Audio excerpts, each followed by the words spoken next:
agora a gente vai falar sobre natação. Estivemos com o professor Fernando na Escola de Natação Amaral para conhecer um pouco mais sobre os diferentes tipos de nado. Confira! Quais são os nados oficiais? Na natação, nas provas oficiais, a gente tem o borboleta, o costas, o peito e o livre, que é o crawl. E fora esses, existem outros tipos de nado também? Ainda nos oficiais a gente tem o medley, né, que é a sequência desses estilos nessa ordem que eu comentei, e também existem nados alternativos que a gente pode trabalhar tanto como exercícios de técnica, aprendizado, como utilizar em situações reais. Numa situação real, a gente vai utilizar a movimentação de braços e pernas conforme a necessidade. A respiração, ela não precisa ser a respiração lateral do crawl. Por exemplo, o crawl pode ser nadado, aquilo que a gente chama de Tarzan, ou nado de orientação no crawl, nado de aproximação no salvamento, que é o crawl com a cabeça elevada, olhando para frente. Então a pessoa vai ter um desgaste maior, porque a cabeça não está dentro da água, mas ela vai ter condição de avistar se alguém estiver se afogando, ou numa distância curta se ela quiser atingir um objetivo. Outro nado alternativo seria o peito submerso, o costas elementar, que é um nado que eu posso utilizar para relaxar. Eu posso utilizar um nado de parafuso, até em que eu posso variar deslocamento, movimentação do crawl com o costas, fazendo o rolamento. Tem outros nados, o peito com a cabeça alta, pode ser utilizado como um nado de orientação também. O costas elementar, que eu já citei, como um nado de reboque. Então, essa vivência, ela vai favorecer a pessoa que numa situação de emergência, numa situação real, pode estar utilizando desses recursos. Ou mesmo utilizando combinações de braçadas de um estilo com pernadas de outra. Então, todos esses fatores são importantes e a gente destaca dentro do nosso conteúdo, do nosso planejamento, que as pessoas, os alunos, desde bebês até o pessoal com mais idade, vivenciem todas essas formas para, eventualmente, se acontecer numa situação assim, elas saibam como proceder. No caso do nado crawl, qual é a principal aplicação do nado crawl?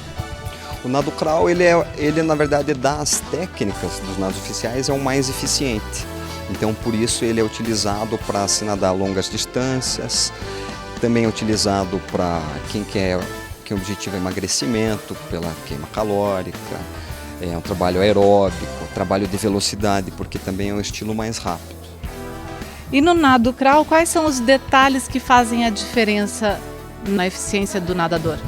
Tem alguns detalhes do nado que são bem importantes, porque às vezes a pessoa corrigindo esses detalhes, ela consegue aumentar muito a eficiência dela. Então a gente pode falar a questão do posicionamento do corpo na água, um bom posicionamento entre alinhamento da cabeça, cintura escapular, cintura pélvica, joelhos e pés, vai favorecer o deslocamento com eficiência e um atrito mínimo possível. Das modalidades que a gente conhece aí, das oficiais, pelo menos as 4 principais, o golfinho parece ser a mais difícil, isso é fato? O golfinho, também chamado de borboleta, é um estilo que exige bastante força, né? Resistência se for nadado numa distância maior e coordenação também. Por exemplo, a gente nota que em crianças até 8, 9 anos é um nado bem natural.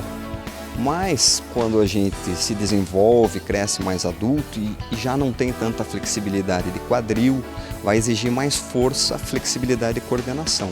Então ele acaba se tornando mais exigente. E muitas vezes, por as pessoas acharem que é um nado difícil, elas deixam de treinar. No caso do golfinho ou borboleta, que detalhe que faz a diferença no rendimento? Olha, o mais importante também é esse trabalho do tronco. Quadril com relaxamento e força, é a pernada que vai dar o apoio. Então, em todos os nados existe um momento de relaxamento e um momento de força. E às vezes no borboleta as pessoas querem trabalhar ou nadar somente na força, mas existe um trabalho ondulatório em que favorece muito, que vai favorecer o relaxamento e aplicar força somente no momento necessário. No caso do nado costas, Fernando, ele é o mais fácil? Olha, não é que seja o mais fácil, ele é muito parecido com o crawl, pois também é um nado alternado, tem alternância de braços e pernas, que são os movimentos naturais, desde que quando a gente começa a engatinhar e a andar, os movimentos alternados de braços e pernas são mais naturais.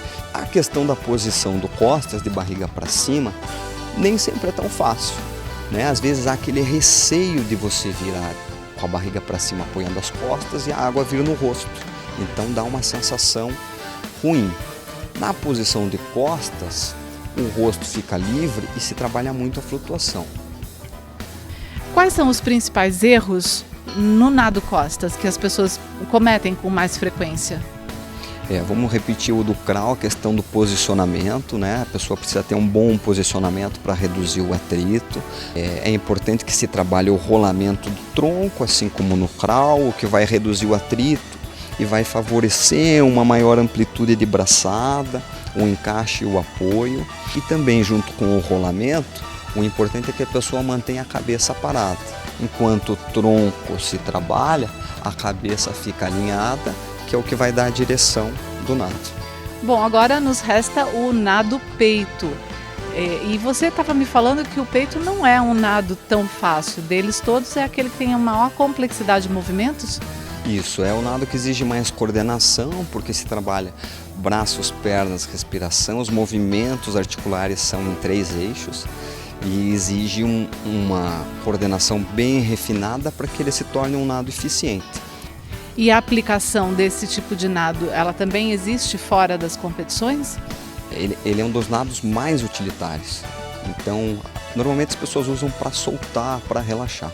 Mas ele é um nado em que a gente pode fazer com orientação, pois tem a respiração frontal. Ele é possível nadar sem mergulhar a cabeça, por exemplo, se a pessoa cair num rio sujo, numa água poluída, ela tem condição de fazer o deslocamento sem colocar o rosto na água e se contaminar.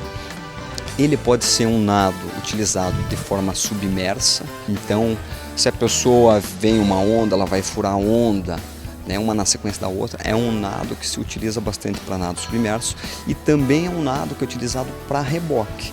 Se a pessoa for fazer algum salvamento, desde que ela tenha experiência, condicionamento e técnica, a pernada do peito, por ser a pernada que contribui com bastante propulsão, é a pernada utilizada, se a pessoa não tiver a nadadeira ao pé de pato, para fazer um reboque ou um transporte de material. Então é um dos nados mais importantes numa situação de risco ou de emergência.